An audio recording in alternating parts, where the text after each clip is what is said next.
اعوذ باللہ من الشیطان اللعین الرجیم بسم اللہ الرحمن الرحیم۔ ناظرین کرام السلام علیکم۔ امام علی اینڈ ماڈرن سائنس کے عنوان سے مسلسل ہم آپ کی خدمت عالیہ میں اپنے معروضات لے کے حاضر ہو رہے ہیں، اور حضرت علی علیہ السلام کے کلمات، ان کی سیئنگز، ان کے سرمنز سے چند منتخب کلمات کو آپ کے سامنے پیش کر رہے ہیں، اور ایک کمپیریٹیو اسٹڈی کر رہے ہیں حضرت علی علیہ السلام کے کلمات اور ماڈرن سائنس کے درمیان، اور یہ دیکھ رہے ہیں کہ کس طریقے سے جو ماڈرن سائنٹیفک ریسرچ ہے وہ کس طریقے سے ہم اس کی مدد سے حضرت علی علیہ السلام کے کلمات میں غور و فکر کر سکتے ہیں، اور اس میں چھپے ہوئے علم اور حکمت کے خزانوں کو دریافت کر سکتے ہیں۔ ان میں سے جو معرفت کے اور علم کے موتی ہیں وہ ہم کیسے حاصل کر سکتے ہیں، ایکوائر کر سکتے ہیں۔ آج کی اس نشست میں اور اس ایپیسوڈ میں ہم حضرت علی علیہ السلام کے ایک قول کو آپ کے سامنے لے کر آئے ہیں کہ جس میں مالیکولر بائیولوجی کے بارے میں امام نے کیا فرمایا ہے وہ آپ کی خدمت میں ہم پیش کریں گے۔ اس سے قبل کہ ہم آپ کے سامنے وہ کلمات پیش کریں، ایک بہت ہی مشہور سائنٹسٹ کے جن کی کتابیں کائنات کے اوپر، یونیورس کے اوپر اور زمین کی حیات کے اوپر بہت فیمس ہیں، ان کا ایک قول آپ کے سامنے پیش کرتے ہیں۔ وہ ہیں کارل سیگن۔ اس کتاب میں، جس کا ٹائٹل کاسموس ہے، پیج نمبر 24 پر ان کی یہ عبارت موجود ہے جس کا خلاصہ ہم آپ کی خدمت میں پیش کر رہے ہیں۔ جو شائقین ہیں وہ اس کتاب کو خریدیں اور پڑھیں۔ پیج نمبر 24 کاسموس پر کارل سیگن ایک حقیقت کی طرف تمام انسانوں کو متوجہ کرتے ہیں کہ اگر آپ زمین پر جو حیات ہے، لائف ہے، آپ اس کی ہارٹ کی طرف جائیں، اس کی جو کور ہے اس زندگی کا، اس کی طرف جائیں، تو آپ کو معلوم ہوگا کہ وہ جو پروٹینز ہیں جو کنٹرول کرتے ہیں سیل کو، اور جو ڈی این اے ہے جس کے اندر ہیریڈیٹری انسٹرکشنز سٹور ہوتی ہیں، وہ ایک اوک ٹری میں، ایک چیٹی میں اور کارل سیگن میں ایک ہیں، آئیڈینٹیکل ہیں۔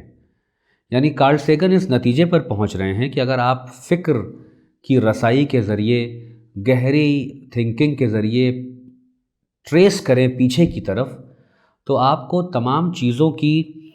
ایک کامن اینسسٹر نظر آئے گا۔ اس کارل سیگن کے تھاٹ پر اگر ہم غور کریں، جو ان کی سیئنگ ہے، تو آپ اس بات کا اندازہ کر سکتے ہیں کہ چیزوں کے اندر جو بنیادی بلاکس ہیں، جنہیں آپ پروٹینز کہتے ہیں، یا جنہیں آپ ڈی این اے کہتے ہیں، یا کروموزومز کہتے ہیں، یہ تمام چیزیں اگر آپ پیچھے کی طرف ٹریس کریں تو ایک ہی اینسسٹر کی طرف آپ کو لے جاتی ہیں۔ ایسا نہیں ہے کہ چیزیں جو ہیں وہ الگ الگ اپنی حقیقتیں رکھتی ہوں، اس لحاظ سے کہ ان کے پروٹینز، ان کا مولیکولر سٹرکچر یا مولیکولر بائیولوجی کے قوانین ہی مختلف ہوں۔ نہیں، سب کے قوانین، سب کے لاز ایک ہیں، سب کا اوریجن ایک ہی جیسا ہے، سب جو ہیں وہ ایک کامن اینسسٹری رکھتے ہیں۔ اب ہم یہاں سے حضرت علی علیہ السلام کے قول کی طرف آتے ہیں کہ آپ اپنے خطبے میں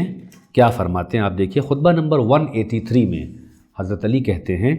کہ اگر تم سوچ بچار کی راہوں کو طے کرو، یعنی گہری فکر کرو، گہرا تعقل کرو، تفکر کرو، پونڈر کرو، تو اس آخری حد تک اگر کوئی انسان پہنچ جائے تو عقل کی رہنمائی تمہیں بس اس نتیجے پر پہنچائے گی کہ جو چیونٹی کا پیدا کرنے والا ہے وہی کھجور کے درخت کا پیدا کرنے والا ہے۔ کارل سیگن نے کہا تھا اوک ٹری اور مجھ میں کامن اینسسٹری کی بنیاد پر کوئی فرق نہیں ہے۔ دیکھیے اس نے کہا تھا کہ an oak tree and I, Carl Sagan, are made of the same stuff. ہم لوگ ایک ہی سٹف سے بنے ہوئے ہیں. اور حضرت علی 1400 برس پہلے کیا کہہ رہے ہیں تمام انسانوں سے کہ اگر کوئی انسان چیونٹی کی خلقت پر غور کرے اور عقل کی راہوں کو طے کرتے ہوئے گہری سوچ کے ذریعے پیچھے کی طرف جائے تو ایک ایسی حد تک پہنچے گا جہاں اس کی عقل اسے رہنمائی کرے گی کہ جو چیونٹی کا پیدا کرنے والا ہے وہی کھجور کے درخت کا پیدا کرنے والا ہے. یعنی آپ یہاں سے دیکھیں کہ ہر چیز کی جو لطافت ہے، ہر چیز کی جو باریکی ہے اور اس کے اندر جو بھی چیزیں ہیں ان میں بہت کوئی بنیادی فرق نہیں ہے. اب یہاں سے اس قول پر اگر آپ غور کریں تو کارل سیگن تو ایتھیسٹ ہیں اور ہم ان کی خدمت میں کہتے ہیں کہ ہمیں افسوس ہے کہ آپ اتنی گہری فکر کر لیتے ہیں، آپ نے اتنی کتابیں لکھی ہیں، آپ نے اتنی ریسرچز کی ہیں، مگر آپ اپنے خالق کو نہیں پہچان پا رہے ہیں. آپ کائنات میں غور و فکر کرتے ہیں، آپ لائف کے اندر غور و فکر کرتے ہیں، آپ مالیکولر بائیولوجی کے اندر اترے ہوئے ہیں، آپ ڈی این اے اور پروٹین اور کروموزوم اور جینز کی تہوں تک آپ اتر کے ریسرچ کر رہے ہیں، مگر آپ یہ نہیں سمجھ پا رہے ہیں کہ اس کمپلیکس ترین اور انٹریکیٹ نظام کو بنانے والا بھی کوئی موجود ہے جو نہایت ہی لطیف اور خبیر اور حکیم اور علیم ہے.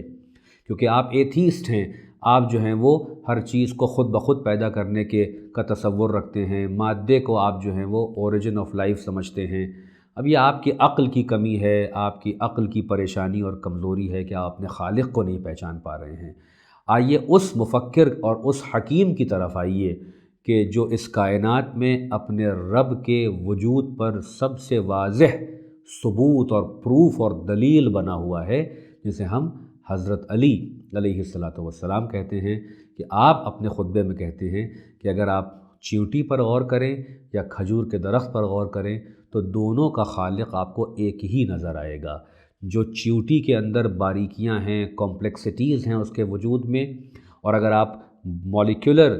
بائیولوجی کے لیول پہ اتر کر اس کھجور کے درخت کے اندر اتر کے دیکھیں، اس کے روٹس کے اندر اور اس کے اندر کا جو سٹرکچر ہے، جو مالیکولر سٹرکچر ہے، تو وہاں بھی آپ کو پروٹین نظر آئے گا، وہاں بھی آپ کو ایٹامک پارٹیکلز نظر آئیں گے، وہاں بھی آپ کو کیمیکلز نظر آئیں گے، وہاں بھی آپ کو ایک عقل کو حیران کر دینے والی خلاقیت نظر آئے گی. تو حضرت علی علیہ السلام اپنے ماننے والوں کو پھر عقل کی دعوت دے رہے ہیں کہ عقل کی راہوں پر سوار ہو کر گہری فکر کے ذریعے انسان اگر اس راہ پر چلے تو وہ جس چیز کو بھی اٹھائے گا وہ اس کو اس کے اصل خالق تک پہنچا دے گی. اور یہی کام ہے کہ خلاقیت